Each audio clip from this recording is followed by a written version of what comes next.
চোরের বাচ্চা, কুকুরের বাচ্চা, যে যেখানে আসেন আমার প্রচার গাড়ি লক্ষ্য করে। আপনি ঘুম অবস্থায় দেখতে পাচ্ছেন না, প্রসাবের পাক খাচ্ছে, চঞ্চলের মতন ঝরে যাচ্ছে। আসুন মেডিকেল হাসপাতালে। এই মালটার নাম কি জানেন? এটা বাংলায় বলছে এটা একটা লোহার কড়াই। এই লোহার কড়াইতে কটা ধাতু দিয়ে তৈরি জানেন? আপনারা কেউ জানেন? জানেন জানেন জানেন কেউ জানেন না। কেননা বলছি এটা হচ্ছে অ্যালুমিনিয়াম ধাতু। এই ধাতুকে কত কিছু তৈরি করা হয় জানেন? জানেন আপনারা?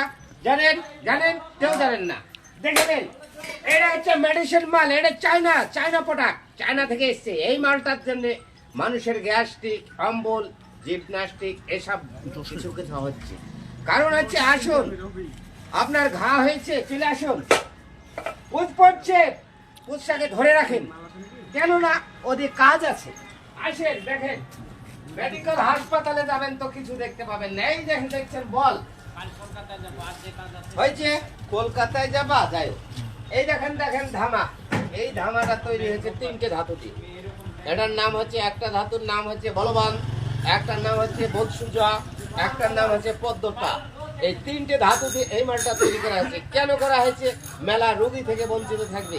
ওষুধ বাচ্চা শেষ, লেকচার ধরুন, চলেন। Thank you. আর হ্যাঁ দাদা, বক্তব্য যদি